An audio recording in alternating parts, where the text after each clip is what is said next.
Hi guys, I'm back. Today I'm going to read Ezekiel 37 to 42, Proverbs 24, and Psalm 31.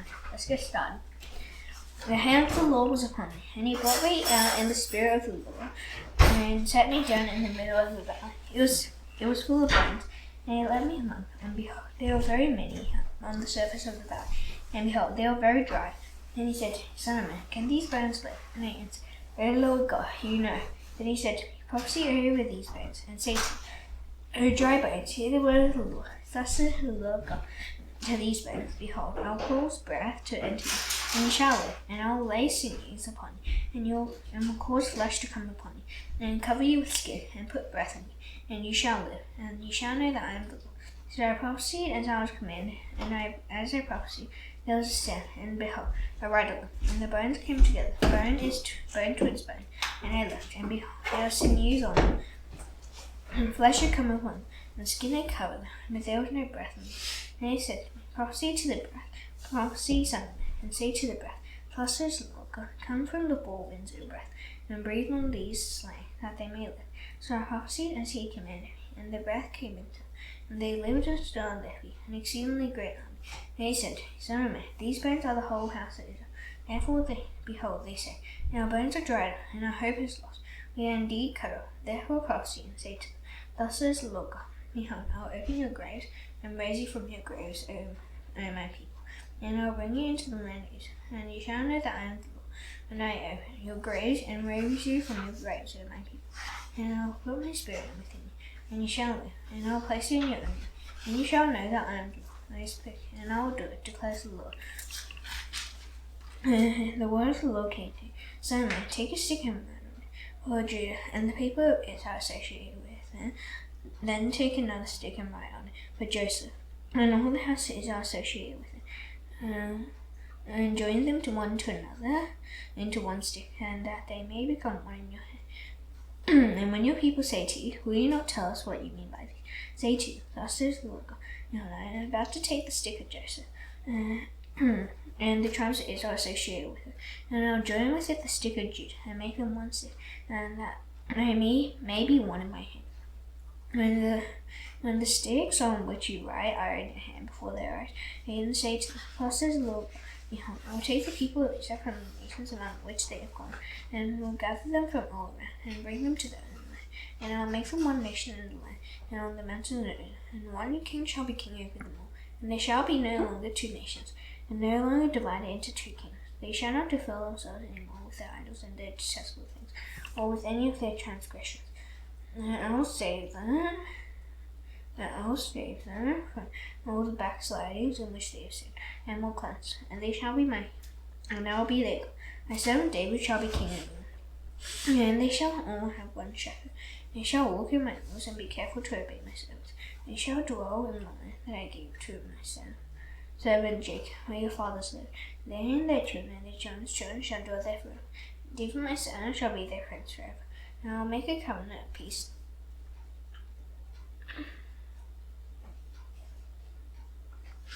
with them. It shall be an everlasting covenant with them, and I will set them in their land and multiply them, and will set my sanctuary in their midst forevermore. My dwelling place shall be with them, and I will be their God, and they shall be my people. Then the nations will know that I am the Lord, who has sanctified Israel, while my sanctuary is in their midst forevermore. The word of the Lord came to me, Set your face toward Gog, the land of Magog, your chief prince of Meshach and Tubal, and prophesy against him, and say, Thus says the Lord, Behold, I am against you, O Gog, chief prince of Meshach and Tubal, and I will turn you about and put hooks into your jaws, and I will bring you all and all your army, horses and horsemen, all of them clothed in full armor, a great host, all of them with buckler and shield, wielding swords, Persia, Cush, and Pul with them, all of them with shield and helmet, Gomer and all his hordes, Beth Togarmah from the uttermost parts of the earth north with all his hordes. Many peoples are with you. Be ready and keep ready, you and all your hosts that are assembled about you, and be a guard for them. After many days you will be master. And in the latter years you will go against the land that is restored from war, the land whose people are gathered from many peoples upon the mountains of Israel, which had been a continual waste. Its people were brought out from the peoples and now dwell securely. and all of them. You'll advance, coming on like a storm. You'll be like a cloud covering the land. You know your horse, and many peoples with you. Thus says the Lord God, on that day thoughts will come into your mind, and you will devise an evil scheme, and say, I'll go up against the land of unwalled village. I'll fall upon the quiet people who dwell securely, all of them dwelling without walls, and having no bars or gates, to seize spoil and carry off plunder, to turn your hand against the waste places that are now inhabited, and the people who were gathered from the nations, who have acquired livestock and goods, who dwell at the center of the earth. Sheba and Dedan and the merchants of Tarshish and all its leaders will say to you, have you come to seize spoil? Have you assembled your host to carry off plunder, to carry away silver or gold, to take away livestock and goods, to seize great spoil? Therefore, son of man, prophesy and say to God, thus says the Lord, on the day when my people Israel are dwelling securely, will you not know it? You will come from your place out of the utmost parts of the north. You and many peoples with you, all of them riding on horses, a great host, a mighty army, and will come up against my people Israel like a cloud covering the land. In the latter days I will bring you against my land, that the nations may know me. Then through you, O Gog, I will vindicate my holiness before their eyes. Thus says the Lord God, are you he of whom I spake in former days by my servants, the prophets of Israel, who in those days prophesied for years that I would bring you against them. On that day, the day that Gog shall come against the land of Israel, declares the Lord God, my wrath will be roused in my anger, for in my jealousy and in my blazing wrath I declare. And on that day there shall be a great earthquake in the land of Israel. The fish of the sea, and the birds of the heaven, and the beasts of the field, and all creeping things that creep on the ground, and all the people on the face of the earth shall quake in my presence, and the mountains shall be thrown down, and the cliffs shall fall, and every wall shall tumble to the ground. I will summon a sword against Gog on all my mountains, declares the Lord God. Every man's sword will be against his brother. With pestilence and bloodshed I will enter into judgment with him, and I will rain upon him and his horse, and the many people who are with him, torrential rains and hailstones, fire and sulphur. So I will show my greatness and my holiness, and make myself known in the eyes of many nations. And they will know that I am the Lord. And you, son of man, prophesy against Gog, and say, thus says the Lord God, behold, I am against you, O Gog, chief prince of Meshech and Tubal. And I will turn you about and drive you forth, and bring you up from the uttermost parts of the north, and lead you against the fountains of Israel. And I will strike your bow from your left hand, and will make your arrows drop out of your right hand. You shall fall on the mountains of Israel, and you and all your hordes and the peoples who are with you. And I will give you to birds of prey of every sort, and to the beasts of the field, to be devoured. And you shall fall in the open field, for I have spoken, declares the Lord God. I will send you fire on Magog and on those who dwell securely in the coastlines, and they shall know that I am the Lord. And my holy name I will make known in the midst of my people Israel, and I will not let my holy name be profaned any more. And the nations shall know that I am the Lord, the Holy One in Israel.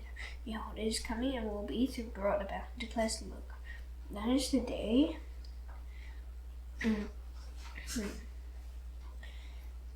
And declares the Lord God. That is the day of which I have spoken. And those who dwell in the richest cities of Israel will go out and make fires of the weapons and burn them, and shields and bucklers, bow and arrows, clubs and spears, and they will make fires of them 7 years, so that they will not need to take wood out of the field or cut down any out of the forests. Now they will make their fires of the weapons. They will seize the spoil of those who despoiled them, and plunder those who plundered them, declares the Lord God. On that day I will give to Gog a place for burial in Israel, the valley of the travelers, east of the sea. He will block the travelers, for there Gog and all his multitude will be buried. It will be called the valley of Hamon Gog.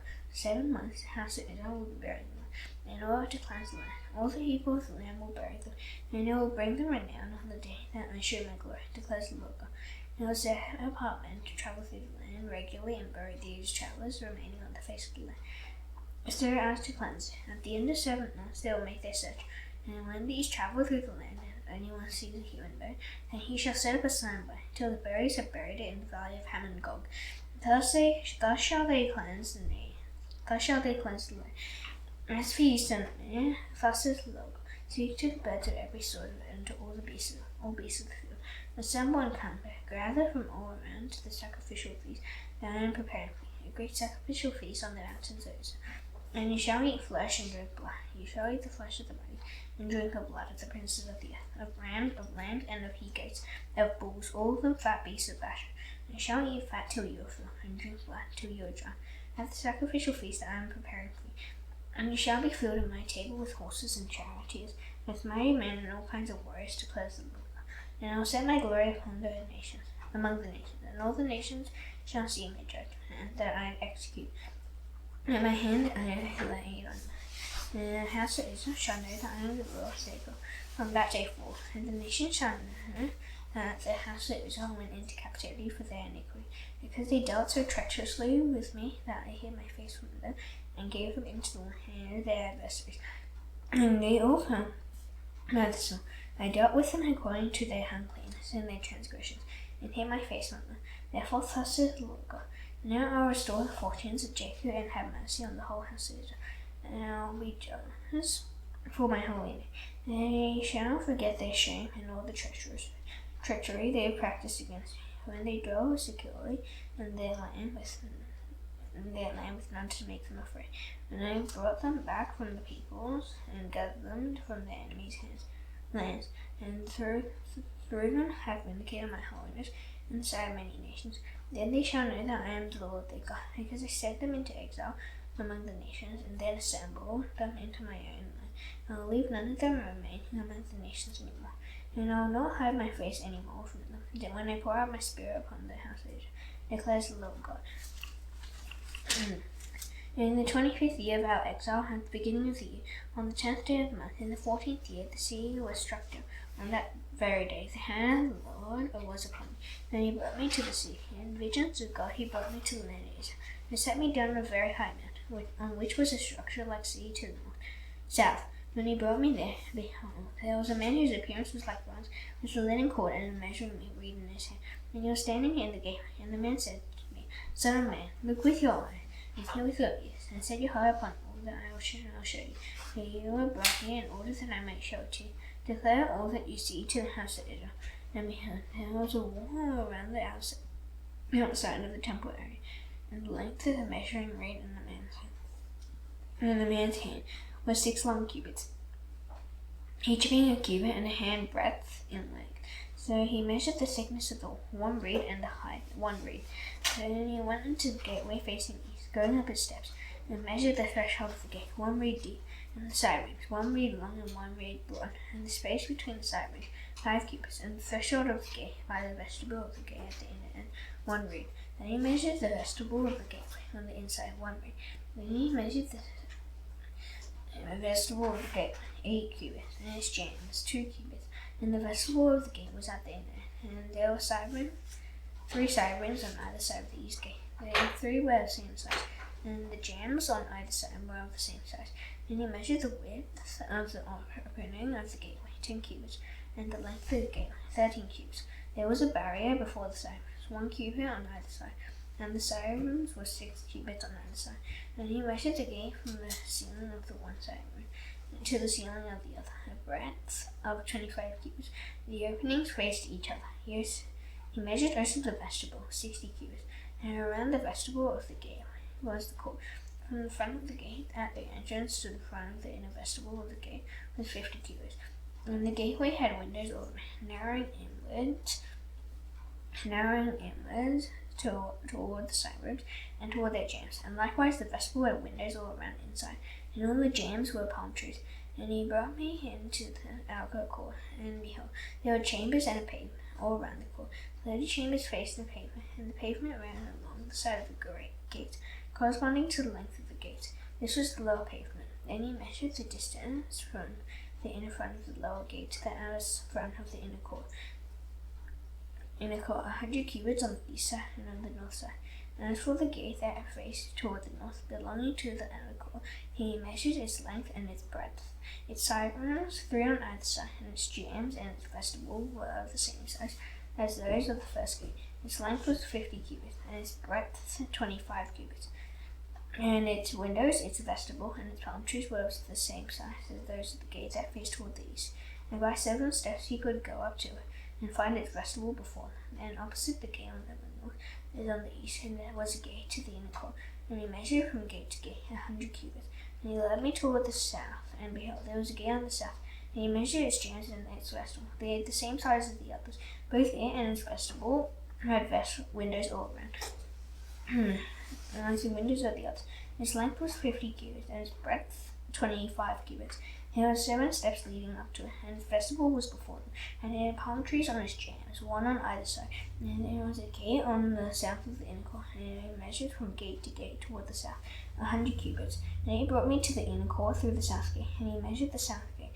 It was of the same size as the others. Its side rooms, its jambs, and vestibule were of the same size as the others, and both it and its vestibule and had windows all around. Its length was 50 cubits, and its breadth 25 cubits. And there was vestibule all around, 25 cubits long and 5 cubits broad. Its vestibule faced the outer court, and palm trees were on its jambs, and its stairway had 8 steps. And he brought me to the inner court on the east side, and he measured the gate. It was of the same size as the other. Its side rooms, its jambs, and its vestibule were of the same size as the others, and both it and its vestibule had windows all around. Its length was 50 cubits, and its breadth 25 cubits. Its vestibule faced the outer court, and it had palm trees on its jambs on either side, and its stairway had 8 steps. And he brought me to the north gate, and we measured it. It had the same size as the others. Its side rooms, its jambs, and its vestibule were of the same size as the others, and it had windows all around. Its length was 50 cubits, and its breadth 25 cubits. Its vestibule faced the outer court, and it had palm trees on its jambs on either side, and its stairway had 8 steps. There was a chamber with its door and in the vestibule of the gate, where the burnt offering was to be washed. And in the vestibule of the gate were 2 tables on either side, on which the burnt offering and the sin offering and the guilt offering were to be slaughtered.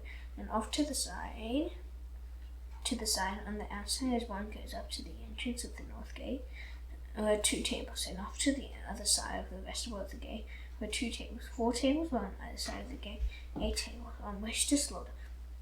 And there were 4 tables of hewn and stone for the burnt offering, a cubit and a half long, and a cubit and a half broad, and 1 cubit high, on which the instruments were to be laid with which the burnt offerings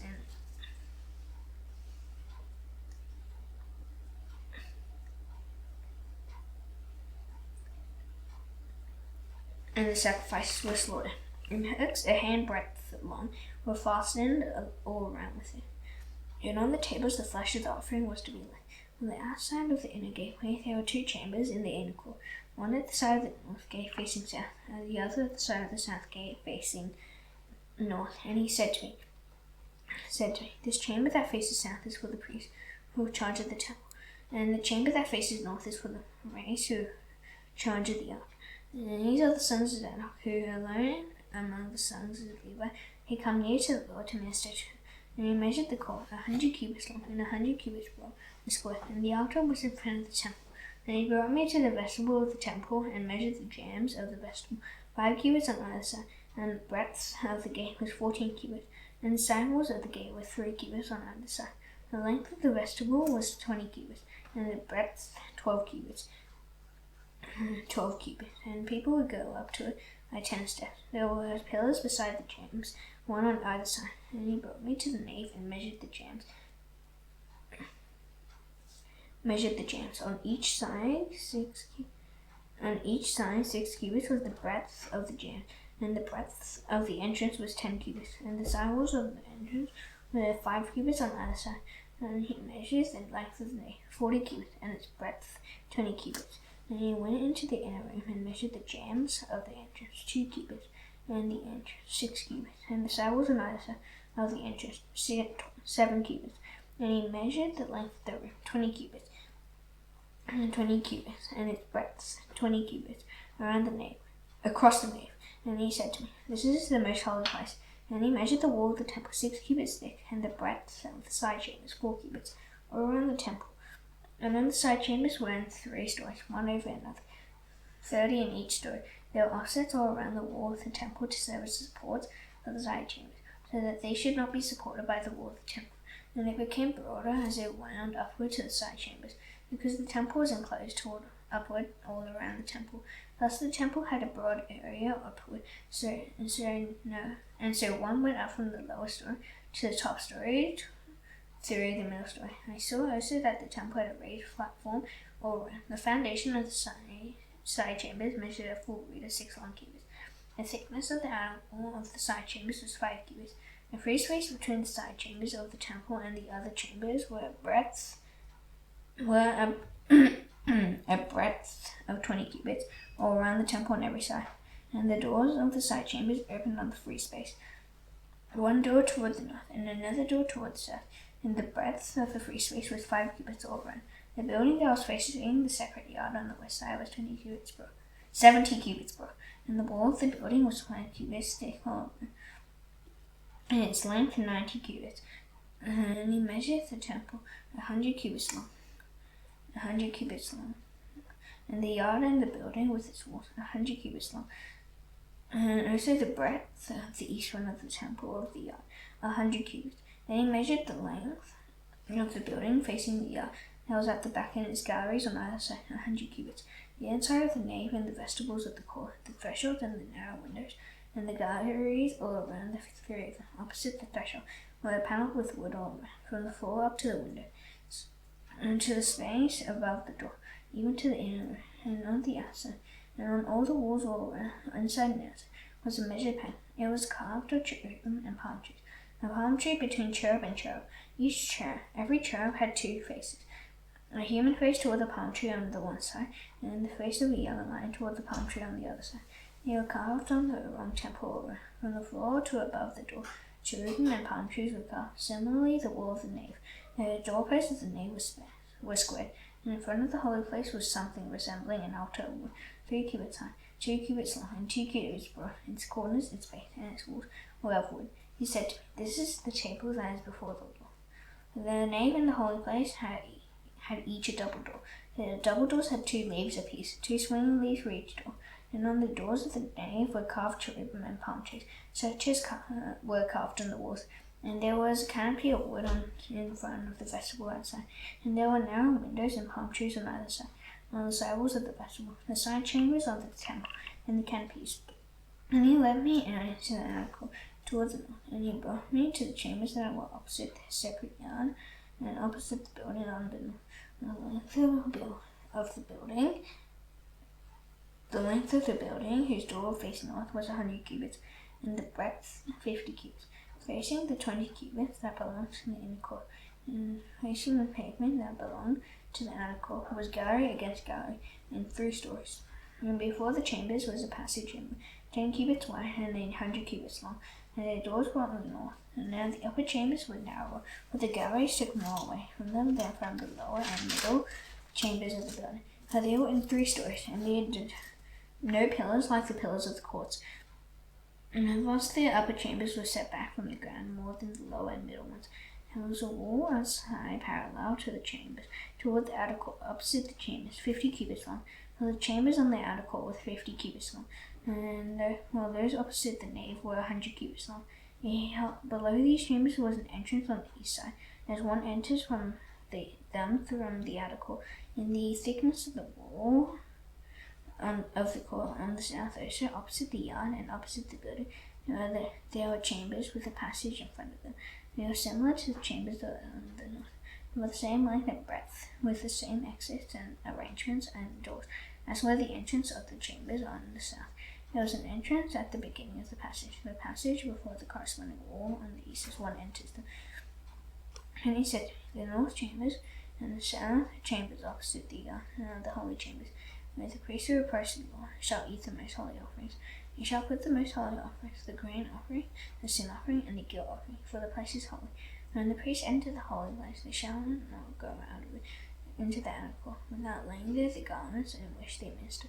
For these are holy. They shall put on other garments before they go near to that which is for the people." Now when he had finished measuring the interior of the temple area, he led me out by the gate that faced east, and measured the temple area all around. He measured the east side with the measuring reed, 300 cubits by the measuring reed all around. He measured the north side, 500 cubits by the measuring reed all around. He measured the south side, 500 cubits by the measuring reed. Then he turned it to the west side and measured 500 cubits by the measuring reed. He measured it on the 4 sides, they are all around it, 500 cubits long and 500 cubits broad, to make a separation between the holy and the common. Proverbs 24.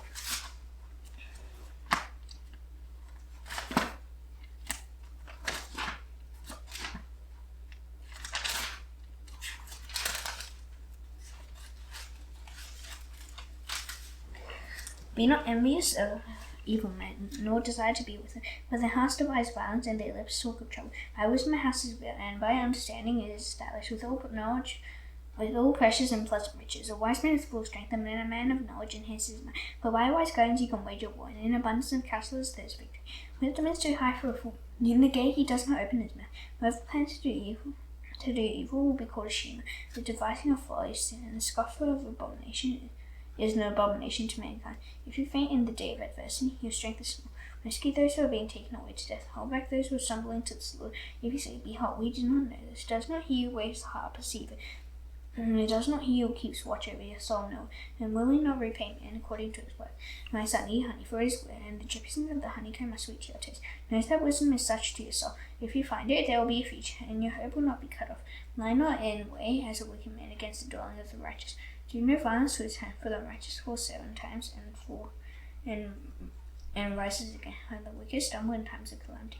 Do not rejoice when your enemy falls, and let not your heart be glad when he stumbles, lest the Lord see and be displeased, and turn away his anger from him.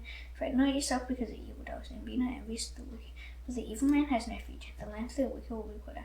My son, fear the Lord and the king, and do not join with those who do otherwise, for disaster will arise suddenly from them, and who knows the ruin that will come from them both.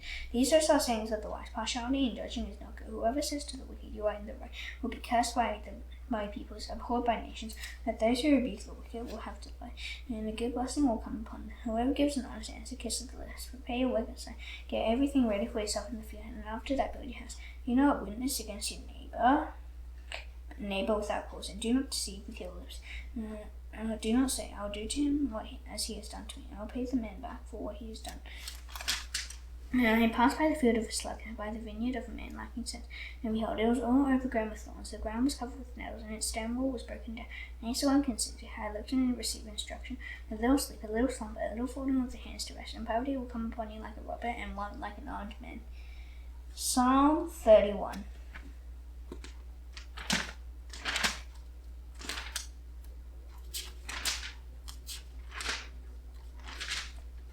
In you, O Lord, do I take refuge. Let me never be put to shame. In your righteousness deliver me. Incline your ear to me. Rescue me speedily. Be a rock of refuge for me, a strong fortress to save me. For you are my rock and my fortress. For your name's sake, you lead me and guide me. For you take me out of the net they have hidden for me. For you are my refuge. Into your hand I commit my spirit. You redeem me, O Lord, O faithful God. I hate those who pay regard to worthless idols. I trust in the Lord. I will rejoice and be glad in your steadfast love, because you see my affliction and you have not known the distress of my soul. You have not delivered me into the hand of the enemy, and you have set my feet in a broad place. Be gracious to me, O Lord, for I am in distress. My eyes wasted from grief, my soul and my body also. My life is spent with sorrow, and my years with sighing. My strength fails because of my iniquity, and my bones waste away. Because of all my adversaries, I have become a reproach, especially to my neighbors, an object of dread to my acquaintances. Those who set me in the street flee from me. I have been forgotten like one who is dead. I have become like a broken vessel, for I hear the whispering of many terror on every side, and as they scheme together against me, as they plot to take my life. I trust in you, O Lord. I say, you are my God. My times are in your hand. Rescue me from the hand of my enemies and from my persecutors. Make your face shine on your servant.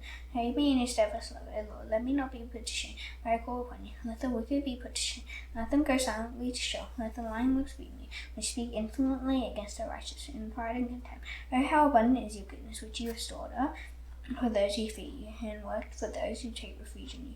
In the sight of your children of the mankind, in the cover of your presence you hide them from the plots of men. You store them in your shelter from the strife of tongue. Blessed be the Lord, for he has wondrously shown his steadfast love to me when I was in a besieged city. And I said in my heart, I am cut off from my hillside, but you heard the voice of my pleas for mercy. When I cried to you for help, I love the Lord, all you who sing. The Lord preserves the faithful, and abundantly repays the one who acts in pride. Be strong and let your heart take courage, all you who wait for the Lord. Now that it's done, I shall now do the Lord's prayer. Please bow your hands. Our Father in heaven, hallowed be your name. Your kingdom come, your will be done on earth as it is in heaven. Give us today our daily bread. Forgive us our debts, as you also forgive our debtors. Lead us not into temptation, but deliver us from the evil one. For yours is the kingdom and the power and the glory forever. Amen. See you tomorrow. Bye.